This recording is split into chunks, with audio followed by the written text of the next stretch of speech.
Ladies and gentlemen, happy Thursday to all of you out there in the world of YouTube land.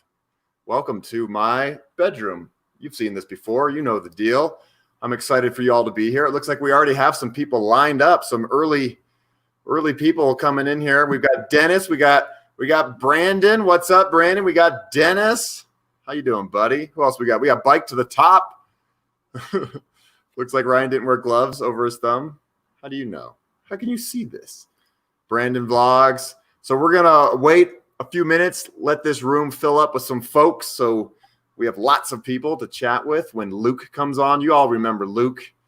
He's a great guy. I first met him in real life at RAGBRAI in 2012. He waved me down. It was like 7 in the morning. I was tired, and it was a lot of fun, and it became a friendship that's lasted, and we talk quite a bit. And I thought, well, you know, since we talk quite a bit, we might as well share this with the world, because the last time all of you saw Luke was, RAGBRAI, and I'd given him that Trek 920, and we need a little update. So we're going to bring in Luke here in a second. Thank you all for being here. I appreciate it. This is tons of fun. We've got Joe from hot Ottawa. Is that what you call it when it's hot? We got Scott. What's up, Scott? How you doing? We got Crystal from North Kakalaki, North Carolina. Who else do we have in here today? Oh, we got what's up, Bike Tall? Good to see you. Luke is coming on in a second here. He's putting on his makeup. He's getting all ready for y'all. Actually, he's not. I don't think Luke wears makeup. Sunflower Maiden. I like that name. Thank you for updating us at Ryan Van Duzer. I'm not sure what I updated you on, but you're welcome. Okay. Well, we got Biking Eric from Klamath Falls. He's another one of my buddies that we've been chatting for a while. I've never met him in real life, but we are buds. We've got somebody from Vancouver. I'm guessing your name is Bujan. I don't know. We got a backwards 9 in there. What? Hey, Ryan, it's Jared from Colorado Springs, right down the road. That's about an hour from Boulder. We got Biking and Travel from Wichita. How you guys doing in Wichita? I rode my bike through Wichita once in 2009. It was hot. It was summertime. We got somebody from Yuma, Arizona. I bet that is warm for sure. And we got Sarasota. Here's Sarasota. It's Calgary. We've got Australia all the way. We got my buddy Brian from Australia. That's amazing. Very cool. Oh, here we go. That's the one I was looking for. Sarasota, Florida. Catherine Garcia, thank you for being here. And hola, frijole amigo. Ashley Calloway, thank you. All right, we got Alabama. We've got a lot of the states represented here. This is really awesome. All right, ladies and gentlemen, it has been a few minutes, and it's time for the main attraction here. Ladies and gentlemen, make some noise out there. If you have like something to drum your fingers on, drum your finger. Ta-da! It's Luke. What's up, Luke? I think attraction might be a bit of an oversell. How you doing, my friend? Doing pretty good. How you doing, Ryan? I'm doing great. I'm just sitting here in hot Boulder. I think the whole country is hot. Is it hot in Macomb, Illinois? Yeah, it's real hot. It's hot and it's humid. It makes for really bad riding weather. Yeah, I bet. So when do you go riding? Pretty much only at night. We, as a matter of fact, it's 6 o'clock here now. I won't be getting out on a ride for about the next hour and a half. Wow. Maybe 2 hours. All right. Pretty much riding the last hour and a half before the sun sets. Well, that's the only time to do it. Riding my bike at nighttime during the summer, shorts and a t-shirt. That's what I dream about in the winter, is moments like that, right? Are you the same way?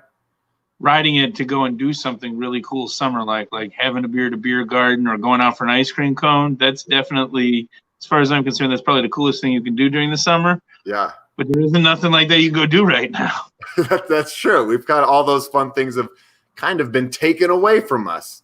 So I want to play a video really quickly for some of the people who may have forgotten about our encounter, and then we will talk about all those interesting things we have to talk about. Let's see. Here we go. We're going to do this. We're going to do this. We're going to click this. We're going to click this. January 15th, 2017. I was in the doctor's office. Something was going on with my heart. The doctor told me, he was like, listen, if you're done. And I was like, what do you mean I'm done? And he said, you got 2 choices. You're either going to change your ways or you're going to die very young. I was 544 pounds and I developed AFib. Some arrhythmia in my heartbeat. And I left there that day and I started a diet. and I set goals for myself, and I lost 44 pounds in the first month and 74 pounds by the end of the second month. And then I started swimming for a little while, but then I got on a bike and I started riding.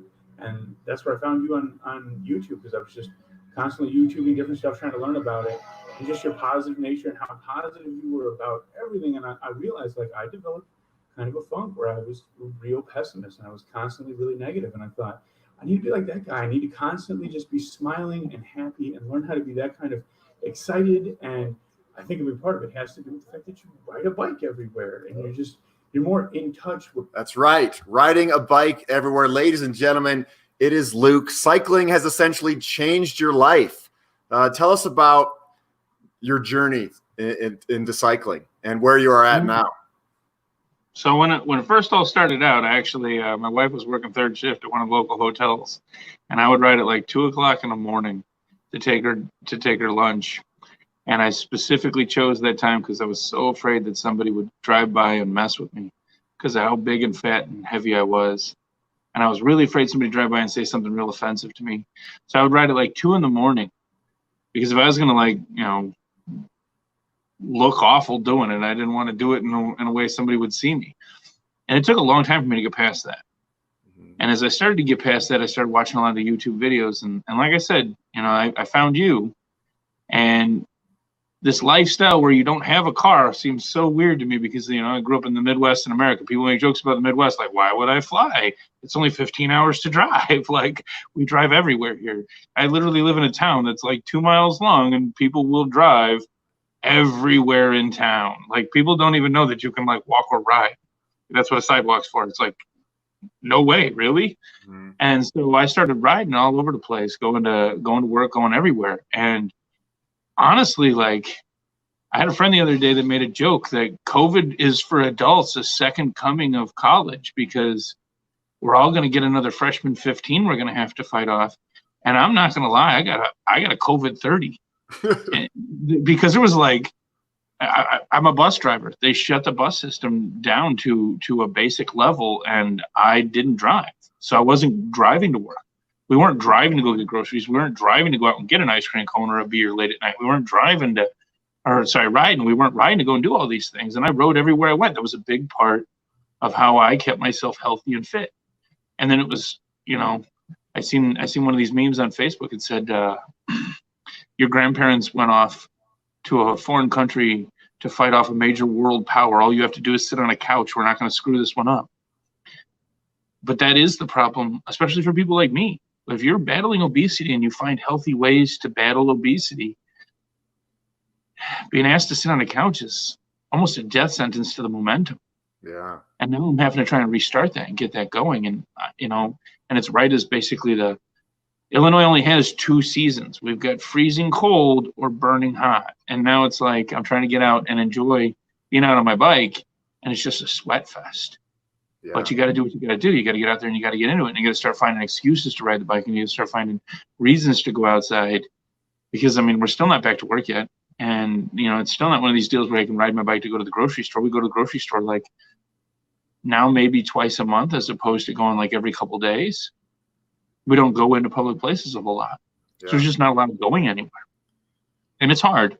But at the same time, I hear the bike industry is really killing it right now, because everybody's out getting bikes and getting bicycles and getting out riding, and that combined with, you know, some of the economic factors of what's going on in our world, we're just we're not having as huge of a supply of bike parts and stuff like that. And so I have a lot of people in my town that have turned to me and started coming to me asking about who fixes my bikes and who works on my bikes, because they're trying to get old bikes out, because you just can't go to Walmart and buy a bike anymore. So, you know, I've been doing a little bit of bicycle repair, and I'm riding my bike every night. And, you know, last night was the first time we actually got out on a long distance bike ride in a while. And it wasn't really even all that long distance. It's just most of the time it's only been a standard loop around town. Yeah. Well, Luke, I mean, since you came onto my channel a couple times, you've been a huge inspiration to so many people to get onto bikes, to lose weight, to live a healthier life. And I saw it in real life when you were on RAGBRAI last year. You were kind of like a famous guy. Everybody was like, "You're Luke, you're Luke." And what are some of the things people are saying to you? I'm guessing some other people have reached out to you for your own advice to help them on their journey. Well, the first time that anybody recognized me, me and my buddies were up mountain biking in the suburbs of Chicago. And I blew the master link in my chain, and we stopped in at a bike shop to get one. And this guy walks up to me, he's looking all sheepish like, and I was like, "What's going on, man? What's the deal?" And he's like, "I know you." And I was like, "All right, how do you know me?" And he's like, "Are you the guy that Ryan gave the bike to?" And I was like, "Yeah, I am." And he's like, "Is the bike here right now?" And we were all fat biking. I was like, "No, I got a different bike here right now." And he's like, "Can I get a photo with you?" And he made his wife come over and like take a picture of him and stuff. And he was real cool about it. And that was like the beginning, because it was like after that was like, oh, I don't know, probably about maybe 2-3 weeks after that video went out. Mm-hmm. Within no time at all, I was riding the 920. Buzzing on my normal maintenance rides around town, and this dude come up alongside me in a pickup truck. And understand, like, I live in a hardcore diesel truck country. You know, I seen another cyclist on YouTube make a comment one time that'll probably be a Dodge. And he's talking about what's going to get him in the end. I live in the kind of area where people will pull up alongside you and roll down a truck window to yell at you about riding your bicycle on the road. Wow. So this dude pulls up alongside me, and I thought for certain this was going to get real negative. And he's like, "Hey, I know you.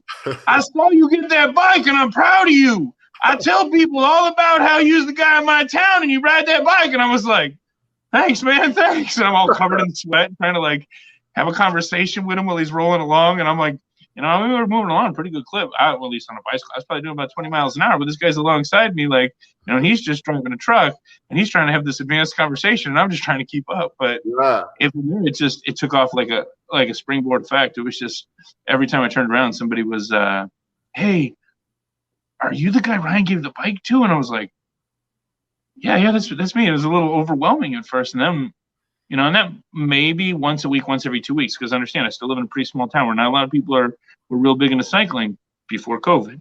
Yeah. But it was insane when I got to RAGBRAI. Yeah. It was absolutely insane when I got to RAGBRAI. Like, I'd be standing in line to take a shower, and I would stink and covered in sweat and just wanted to get my shower in so we could go off and get some dinner. And this dude comes up to me and he says, "You changed my life." And I was like, "Okay." And he was like, "No, man, I've been looking for you. I wanted to let you know you changed my life because I got a heart condition, and I seen that video you made, and my wife was watching me watch it. And when the video ended, she looked at me like, huh?" And I was like, "Well, I guess I'm going to have to go do it now." He says, "RAGBRAI was always on my bucket list." He says, "And now I don't have any excuse." He's because you were way bigger than me. Even last year, you were way bigger than me. I didn't have any excuse, so I just had to go do it. He's like, "So I'm here right now." He's like, "And I don't know how far I'm going to make it." He's like, "But I'm going to try because just like you said, man, you just got to get out and you got to do it." And there was probably one person every day that came up to me at RAGBRAI with a heart condition and told me that they made a decision to ride RAGBRAI because of me. And it's overwhelming. Like, yeah, I mean, I went from riding a couch and you know, basically having a Twinkie obsession to being somebody that everybody was like, "You changed my life because you were," you know, and I don't even know how to address that. Yeah. Well, I mean, you should be proud of yourself. You know, you went from "I'm scared to ride my bike in public because people will make fun of me" to proudly riding your bike and inspiring other people. That's pretty powerful. How does that make you feel, man? It's humbling. It's very humbling because, you know, I mean, I'm still the guy that got to almost 600. I was 560 something at my heaviest, like 564, 566, 568. And I was happy being fat. I mean, I was real happy being fat. Like, my wife likes to joke that when we first got married, when we first met each other, she was going to fix salad for dinner. And I was like, "I ain't eating any salad." And now we eat salad like all the time because it's almost a control mechanism for weight. You know, like you substitute a meal for a salad with a portion of lean meat. And that's a real easy way to kind of cut back on the calories a bit. And she laughs all the time, tells people, she's like, "This is not the man that I met because he would not have had a salad for nothing. Now he eats a salad every day." But I'm not gonna lie to you, man. Like, I'm still a fat guy. I still like deep fried foods you shouldn't like. I still like, eating pastries. The difference is learning how to eat them more in moderation. Yeah. I like to tell people you got to stop seeing it as I can't have more pizza and that makes me angry, and start seeing it as I get to eat a lot more pizza if I live a longer lifetime. There you go. And eat it in moderation throughout the lifetime. And that's even hard for me sometimes. I mean, it's hard, I think, for a lot of people. A lot of people struggle with that. And that's kind of the thing. Like when somebody comes up to me and tells me I was an inspiration to them, I'm like, whoa. Like, don't watch me for another 15 minutes because I'm probably going to go get a beer and a pork chop. And, like, I don't know how much of an inspiration I'll be here because I will be that guy who's screaming and sweating and swearing, climbing every hill in Iowa. Well, I think you're an inspiration because you're a normal guy and people can relate to you. You get that beer and you get that pork chop and you do it proudly and you've earned it because you've been riding your bike for 200 miles on RAGBRAI. And people want to see true life stories. There's a lot of stuff out there we see on Instagram and it's lose weight or get fit or whatever. And it's these skinny little models and it's just not real and it's not genuine. You are the real deal, my friend. And I want to highlight a couple comments here from people that are saying nice things about you. Just wanted to do a shout out to Ryan and Luke. I got my 920 and found out about you guys and started to ride. Have been on a very similar journey as Luke and I could not be happier. Way to go, Luke. Here's another one. You're looking healthy, Luke. Where we got some. I saw another one down here. I really wanted to highlight. I forget it. I can't see it. Anyway, but what you're doing, man, is incredible, and you're just living life, and you've chosen a healthier path. And so, where are you at today? COVID's made it a lot harder, but it sounds like you're still riding. Well, when I was driving a bus on a regular basis, I had a lot of people when I first lost weight, they would come up to me and they would say, hey, how do I do what you do? I saw you lost a bunch of weight. I wanna get started. What do I got to do? And I tell people, well, the first thing you should do is you should get a bike. You should get a bike and every day you should ride that bike to go get an ice cream cone. Yeah. And they say, I don't think you understand me. I'm trying to lose weight. And I say, no, you have to find happiness in some sort of exercise. Yeah. And if every day all you're looking forward to is going to get in the ice cream cone, but you take the suffer fest on the bike to get there, it's a start. And at some point it'll get easy enough that riding the bike to go get the ice cream cone will be the reason you're riding the bike, and you will start riding the bike just to ride the bike. Yeah. But you have to find something to look forward to. You have to find a way to enjoy physical exercise. That's why I ride a bike. I have 3 herniated discs in my back. I can't really do a whole lot of like walking. Everybody says, well, why don't you go for a walk every now and then? Well, truthfully, I can walk about 2 miles. And at 2 miles, I'm going to have to sit down on the curb and I'm going to have to chill for a little while because I got a really messed up back. But I could ride a bike. I ride by 15, 20, 30 miles and then sit down and chill and have a beer and then ride another 15, 20, 30 miles. Yep. And I mean, I jokingly say a beer because it's not really always a beer, but I mean, you got to find ways to enjoy the experience. So I sort of let myself develop this obsession, and people saw that and they wanted to get into it. And I encouraged them. But the problem is that in our town, we don't have a bike guy. Yeah. And so I had a lot of people start coming to me saying, how do I get a bike? How do I get a bike? And at the time when I first started riding a bike, I just started riding, like, literally my baby brother bought a bike at Walmart, rode it 2 miles across town to where he lived, and then set it next to his porch, went in the house, and never touched it again for 2 years. Yeah. And it rusted into a heap. And then my dad brought it by when I first started trying to lose weight, and he was like, maybe this will help you. So I started riding the Schwinn, and I beat that thing up and had to fix something on it every couple of days. So I got, I'd already worked on bikes when I was younger, but, bikes have changed a lot. But I got real good at it, and I started learning a lot about it. So I started trying to help people get bikes. I call them Ugly Betties. They're just basically a $50 bike that you could probably never have to worry about owning a bike lot because nobody's going to steal it. Because I just find bikes in the garbage. I find bikes at garage sales. I find stacks of bikes that are being sold off at auctions and stuff, and I buy them up, and I fix them up, and I sell them for $50 a piece, and I give everybody a guarantee that it's going to last you through the rest of the riding season. And I think I probably sold close to 100 bikes. Wow. Somebody comes around, I try to get them a bike because this is a huge thing to me. This has changed my life. After the first RAGBRAI, the guy that I was on RAGBRAI with, my buddy Johnny, he's a tattoo artist. We both got the same tattoo. I sent you a picture of it. It's I don't have a picture. I try to show it, and I'm not limber enough to get my leg up here. But it's a picture of it looks like a grease smudge. It's on my lower leg. It looks like a grease smudge from a chain ring. Yep. You see a lot of cyclists have a tattoo like that. Mm-hmm. And I have a few tattoos. Each tattoo I have, it means something in my life. It was a major step in my life. I didn't just go out and get a tattoo because, you know, the sailor or the bird or the turtle or whatever seemed neat. If I've gotten a tattoo, it marks a major moment in my life. Yeah. And so me and him both got this chain ring tattoo because cycling saved my life. And so I try to tell people, like, if you need a bike, you don't have an excuse, because I'll get you a bike. And I have a lot of people that come around and ask me, well, can I ride a normal bike? And I said, well, what's your definition of normal? Yeah. You know, the 920 is not a normal bike. And I'm going to be honest with you. The first year at RAGBRAI, I probably went through maybe 13 spoke repairs. And what kind of bike were you riding that year? It was a Walmart bike. Yeah. That was definitely a Walmart bike. We're not going to name any companies, but that was a Walmart bike. And the thing is, those were besides Walmart. Yeah. Oh, okay, well, so it was a Schwinn, but they had brand new rims on it, brand new wheels on it, and they couldn't live under the weight.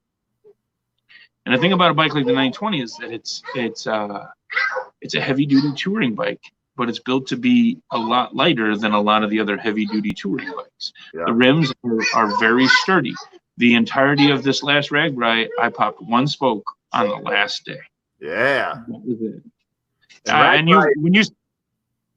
when you see me, I had a bundle of spokes taped to the bottom of the top tube on the frame. You were ready. So I could re-spoke the whole wheel if I had to. You were ready for it. But yeah, and RAGBRAI is 450 miles, and you only got one broken spoke. That's impressive, because the year before, your bike was breaking every day. I had to get a whole new set of wheels midway through the week, because the bike mechanics were like, no, man, we can't fix this no more.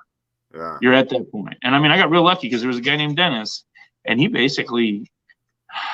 told me it was going to cost $50 to get the spokes fixed midway through the second day of RAGBRAI. And I at that point, I was considering bailing out. I called my parents, and I told them, I said, because they were coming up to watch me ride RAGBRAI, because they'd never seen me go out and do anything real physical. And I called them up, and I said, well, you're not coming here to watch me. You're coming here to get me, because I'm done. Because I can't afford to keep paying $50 every few hours for spoke repairs. And my mom says, I'm going to give you the number to my credit card, and you're going to go over there, and you're going to tell that man to put new wheels on that bicycle, because you're not quitting. This is the first time I ever told the story, and I started crying. Wow. Because my parents, my dad's retired Navy. They're a fixed income couple. They don't have money to just be doling out several $100s for wheels. But it was the first time they'd ever seen me, their chubby little couch monkey, get up and go and do anything. And they weren't gonna let me find any excuse to quit. And I went back to this guy Dennis, and I told him, I says, how much you want to fix the bike? And he says, the $50, like I told you. And I says, well, I don't know if I can afford it. And he says, well, here's what you're gonna do. I'm gonna fix this bike. He says, and you're gonna give me the $50 when you can afford it. He says, but from this point forward, you're gonna have to sit down. You're gonna maybe even go get lunch or something, because I'm gonna do everything I can to make sure this bike's gonna live. And for the rest of RAGBRAI, I can't give you a guarantee this bike's gonna live forever, because you're a pretty big boy. He says, but I am gonna tell you that you got a RAGBRAI guarantee, and I'm gonna make sure you make it to the end of the week. And I started to tell him all about my story, and he said, no, you hold on. He said, I got my own story too. He said, my mom's in hospice care. He says, my dad and I came to RAGBRAI every year to work on bikes. We would work on bikes until all the people riding past us had completed whatever town we were in, and then we would go ride RAGBRAI together and finish out late at night, like after everybody was supposed to be off the road. And we did that every day for several years. RAGBRAI means the world to me. And my dad's gone now, and my mom's in hospice, and she encouraged me to come here because she knows how much RAGBRAI means to me. Yeah. He said, I got my own story. He said, I'm going to tell you, you told me your story. I don't want to, I can't hear your sob story. I'm almost ready to start crying myself. He says, but what you're going to do is you're going to pay me. I'm going to fix this bike. He says, and for the rest of RAGBRAI, we're going to tell you where we're going to be in each town, and you're going to bring the bike back to me if you need to get it repaired, because you're going to make it and you don't have any excuses. And he says, and then at the end of RAGBRAI, when you get home, when everything's okay in your life, he says, then you're going to send me the money it costs to fix your bike. And I said, no, I got the money to pay you right now. I just wouldn't have the money to keep making payments on multiple repairs all the way across the week like this. And he says, well, you're not going to have to. I'm going to take care of you. And he did. He honored his commitment. Wow. You can hear one of my commitments I'm still trying to honor in the background right now, and I apologize for that. Hey, this is such a heartfelt story, and it's so cute to hear your daughter bouncing around in the background. Bring her in the camera. Let's meet her. So yeah, he got me through it. I mean, about midway through the week, my dad met me. It was at Ames, and he says, "Get in the car." He come pulling up to where I was, and he says, "We found you a set of wheels," and they took me down to the Des Moines bicycle co-op. Yeah. And they sold me a set of wheels, I think, for like $50. That's a good deal. And I didn't have another spoke problem the rest of the week.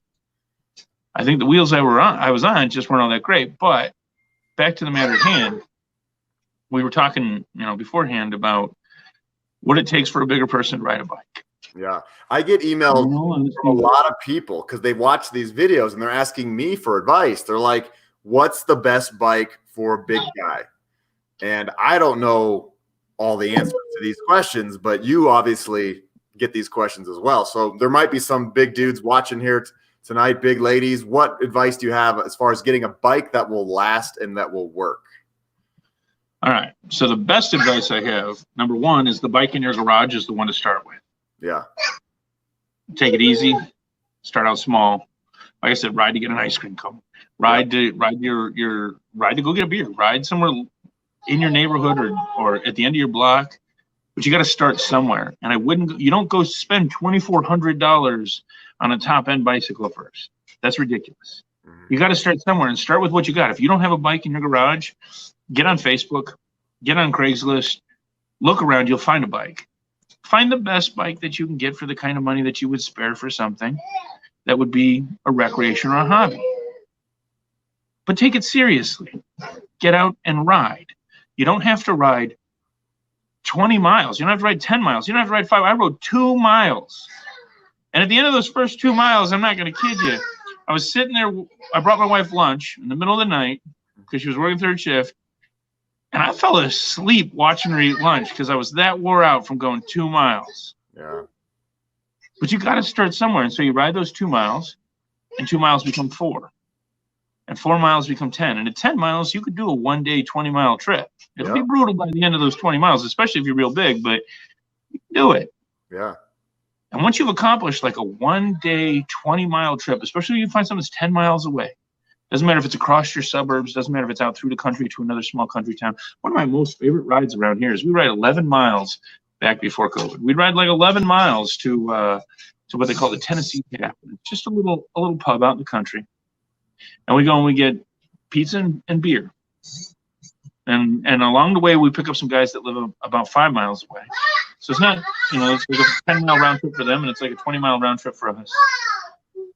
But to me, it's just one of the most awesome adventures because we go down gravel roads. We go through the biggest dip and hill in the county, and at the same time, like, you just get a good chill session with a lot of your buddies. Yeah. And you find little things you can do like that. And those little trips, those are what add up to, I think I'm going to try to ride across my state. I think I'm going to try to ride across the Midwest. Yeah. And eventually, you start thinking up crazy ideas like, I think I'm going to try to ride my bike to the coast, like we were supposed to do this summer, and then all this crap happened, but you got to start somewhere. Yeah. And I love what you're saying there because people really get caught up in having expensive bikes, expensive equipment, expensive clothes. I get emails all the time asking for advice on what type of bike somebody should get. I'm always like, just use whatever bike you have or go to like your local community bike shop. You don't need the best of the best. I mean, is it nice to have great stuff? For sure, but you don't need it. And I love you telling people that, the this is how you do it. You start small, and if you get way into it, then you can save your money and get something a little bit nicer, and you'll go from there. But start small. Well, after I lost about the first 150 pounds, I started really investing into trying to get a better bike. And what I actually found I wanted wasn't a much better bike. It was a heavier bike, because I wanted the physical exercise to mean a lot more, because the big portion of my riding was done on my lunch break in between driving routes for my bus job. And I ordered a fat bike. I'm trying to think of the name of the company, but it's just one of those sporting goods companies that has a chain of stores and sells stuff online. And I really honestly can't remember. Academy Sports. It was Academy Sports. I ordered a Mongoose fat bike, and it was heavy. It's like 52 pounds. But the difference was I got so strong from riding that Mongoose fat bike. And when it got easy, I lowered the pressure in the tires. And when it got easy, I lowered the pressure in the tires. When I lowered the pressure in the tires to the point you couldn't lower the pressure in the tires anymore, I put racks on the bike, and I started loading it up with panniers full of stuff, literally car batteries. Yeah, wow. Because I was trying to get ready for my first RAGBRAI, and, just like riding the bike at 2 a.m., you just don't want to look stupid. I didn't want to look stupid. I didn't want to look like a fat, sweaty slob. So I was drilling myself to be strong enough that when I went to RAGBRAI, if there was any reason I wasn't going to make it, it wasn't going to be because I wasn't physically ready.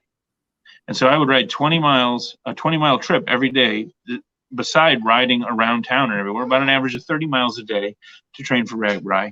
I'm not saying everybody has to do this. It was really overboard. I'm going to be honest with you. It was really, really overboard. Overboard to the point that by that day in Ames where my dad picked me up and took me down to Des Moines, Iowa to go get the wheels. Yeah. I made the total trip, and I think it was probably 56 miles in 2 hours and 38 minutes.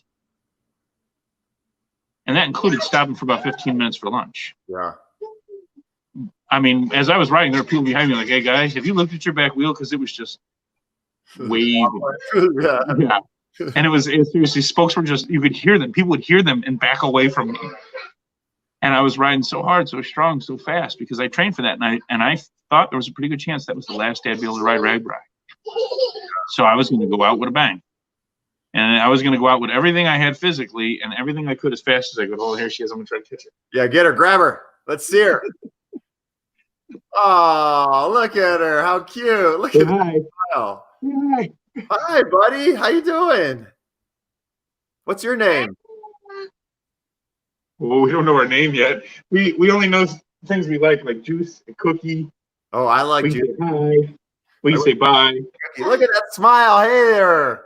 Hi there. Is that your tongue? Yeah, that's your tongue right there. I'm going to tell you, if you really want to know the best way to physically train to ride a bike, get one of these. Because once you get one of these, you have to get a trailer.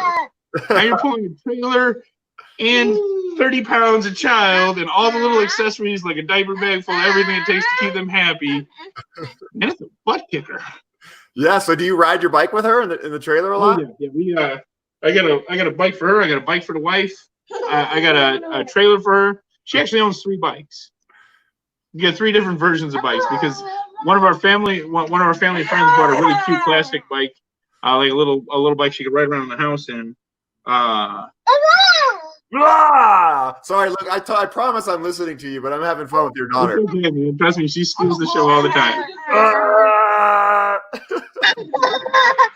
Yeah, so then we got her a tricycle, and now she's already trying to ride a regular 2-wheeler with training wheels. Mwah! Are you blowing me a kiss? Mwah! Can you do that? Mwah! You have a cute little baby. Don't hit it. don't hit it. She climbs on my leg and hits me. Where you're at now. You mentioned that there are really no bike shops in your town, and there's no need for. Say bye-bye. Bye, cutie. Bye. There's a big need for people to fix bikes, and you're the man to do it. And you want to start a little mobile bike repair clinic or something, right? Let's hear about that. So basically, our bike guy closed up shop, and we don't have anybody to work on bikes in our town now. So I'm going to start a pop-up bike shop. I got a canopy, got a couple folding tables. I got a mobile bike repair stand. I've been working on bikes in my own yard.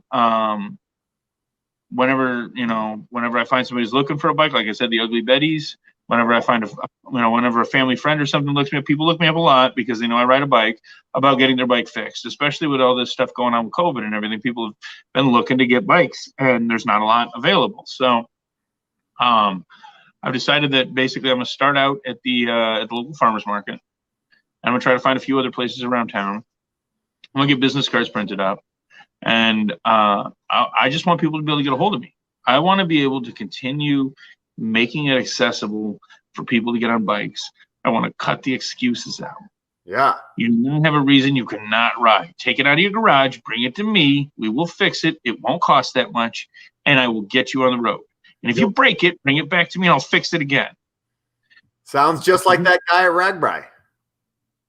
Pretty much. And I mean, that's kind of the heart and soul of the whole concept, is that somebody did that for me once. Yeah. Somebody made it possible for me to say, I am going to have to quit this. They made it impossible to the point that I just had no choice but to say, you ain't got no excuse. You got to do it. You got to finish now. Yeah. And, I mean, if I'm going to tell somebody they can go ride a bike for 2 miles, I'm going to tell somebody they can ride a bike for 4 miles, I'm going to tell somebody they can ride a bike for 10 miles, you got to make sure you can remove all the hurdles. Yeah. And, it's weird. To me, a bicycle is a beautiful, I think it's one of the most amazing mechanical devices mankind has ever created. But to some people, it's bewildering. So I'm going to try to take the bewildering out of it and give people an opportunity to just take whatever they have and get out there. And get out there, man. I love it. That's what I want to see. I want to see people. I mean, it's amazing to me. I live in a town of, I think the sign might say 21,000. I doubt it's that many people when the college isn't in session. Yeah. If I had to guess, maybe 10,000. And it used to be that I might see another cyclist once every couple weeks, maybe once every week. I see other people on bicycles, 3 or 4 or 5 people a day now. Nice.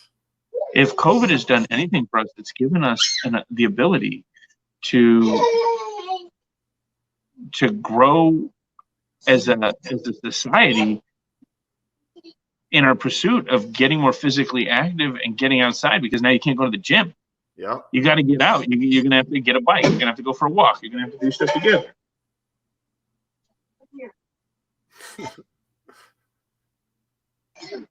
You want to be back part of this, huh? Oh, she wants to get back in? Oh, hello. She's smiling. I think from everything I'm hearing from my friends, from everything I'm seeing, that, it's like the things you see about how smog is cleared up all over the world, and nature's starting to reset itself, because we're not at full steam. Yeah. And then, there's both a negative and a positive, but the positive is that we are all, as a country, I think we're all finding reasons to get out there a lot more. Yep. And at this time, I want to do anything I can to help that, to encourage that. Mostly, I mean, it might not be altruistic, to be honest with you, because the more people I can get to ride bikes in my town, the more enjoyable it is, the safer it is, the more fun it is. We got bike lanes in our town, but they basically go down the one ways, and it's one going one way on one side of town and one going one way on the other side of town, and you got to cross the busiest highway in town to get to it.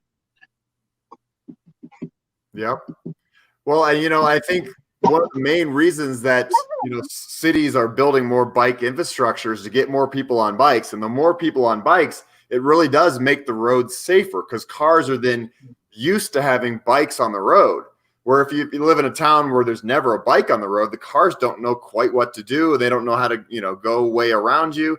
But once you get a city, like Boulder's a great example, where there's bikes everywhere, drivers are used to it, and we share the road. We're all part of it. We're all part of the thing. And of course, we have some drivers that aren't very cool, and we have some cyclists that aren't very cool. But for the most part, we coexist in a pretty, cohesive way. And it sounds like your little town's getting there.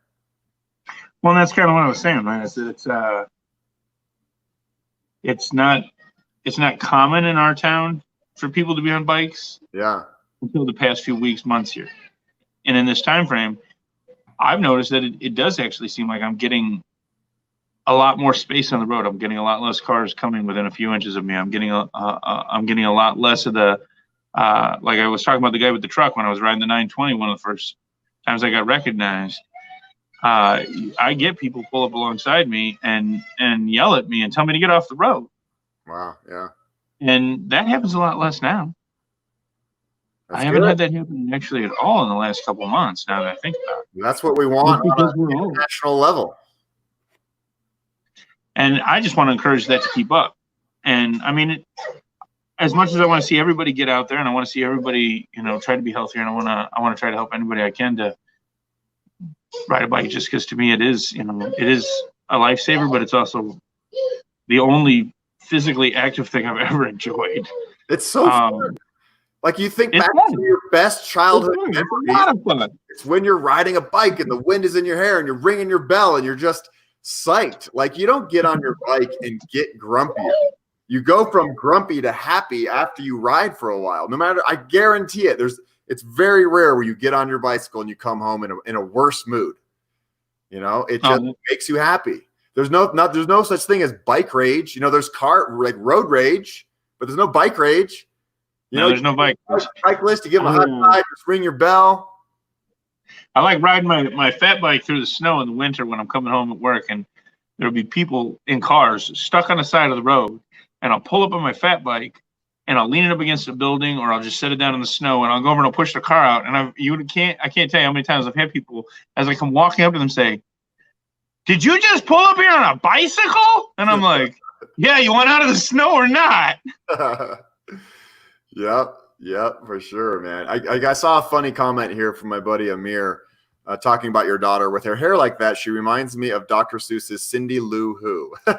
This is Cindy Lou Who, huh? Yeah, we always joke that her hair used to only be long enough that we could get it like right up here in the middle, and so we'd always joke that she looked like Pebbles from the Flintstones. Oh, that too, yeah, for sure. Steve says more people riding, more better health. Yep, that is true. I mean, that's the thing, is that I think a lot of the countries where they have a universal healthcare system, they also have found that exact statement is true. If you start encouraging society to get outside, you make bike paths more available. Yep. You make runner, walker, hiker, biker part of your normal society. You're going to find that people are going to be less fat. You're going to be that people are not going to be out there just quite frankly, killing themselves by sitting on a couch all the time. Yeah. You're going to have people out there actually trying to be more physically fit just because it's available. Yep. We got a comment here. Does Luke have anywhere that we can donate to his pop-up shop /Ugly Betty's? Do you have it up yet? And I've never really thought about that, to be honest with you. A name for it. So if you guys can think of a name for Luke's mobile bike shop, and it doesn't want you. Actually, how this kicked off is that a couple of my friends have said, we think you should do this, and you should get this started, and you should go put up a stand and just start working on bikes places. And I come up with the idea to go to the farmer's market, and now I want to get a banner done and I want to get business cards done. So I called up Brian and I says, I need to come up with a really awesome name for my pop-up bike shop. Yeah. And Ryan says, I got an idea. So we want to put it out there to you guys. I would like you guys to possibly contribute any suggestion you might have about what would be a good name for my pop-up bike shop, my Ugly Betty program, my whole movement. Yeah. What can I call it? Get out there. This is right. Yeah, get out there. Get out there, bikes. Maybe if you have some ideas for them, like write them in the comments on the side here. Write them in the comments below. Luke's going to get this thing up and running, and he wants to have an awesome name. And I know you guys out there are very creative. I think you should incorporate the word wheelie in the title, maybe. Wheelie. Such a fun word. Wheelie good bikes. Wheelie good time. Can you ride a wheelie? I used to be okay at wheelies. Now I cannot. I need to learn. I can ride. I learned how to ride a unicycle. Ride a wheelie.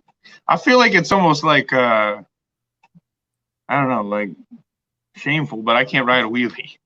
Yeah. I'm afraid if I pull up hard enough to get a wheelie, I'm probably going to mousetrap myself backward.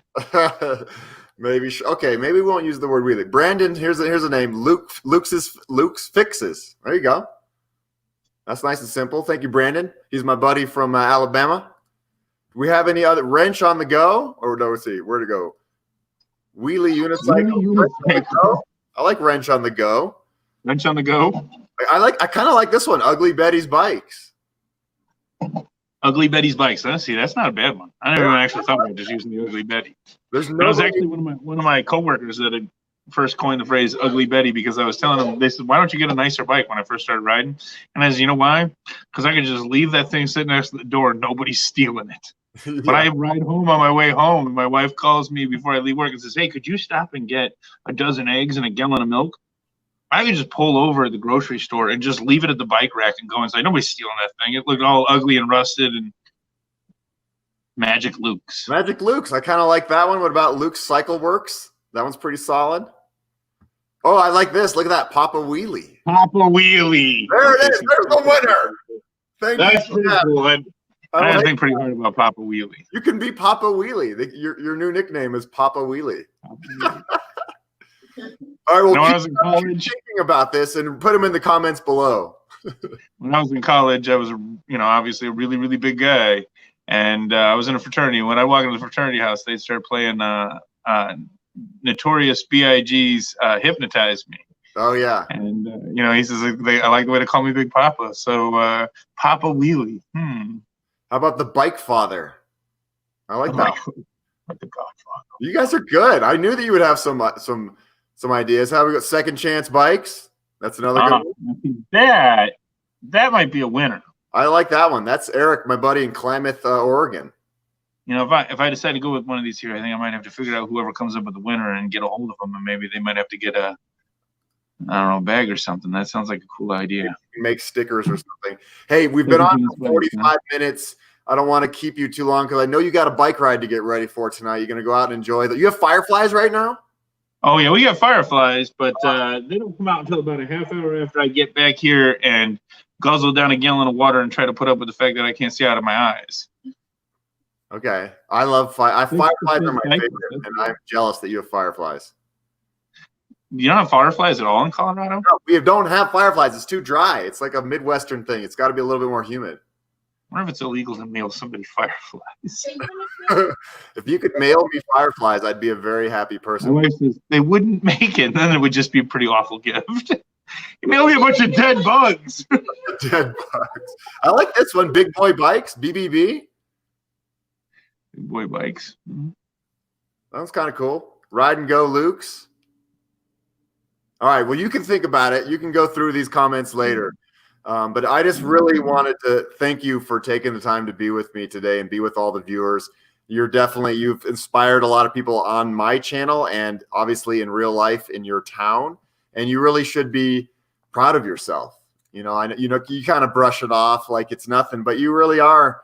You're doing something, and it's because you're real and you're genuine and you're getting after it. And we need more role models like you on this planet. So, and not just with cycling, but just the way you live your life. And the way you just have a good heart, and I really appreciate that, my friend, and I appreciate our friendship. Ryan, I appreciate that, and I just want to tell people to get out there. Thank you very much.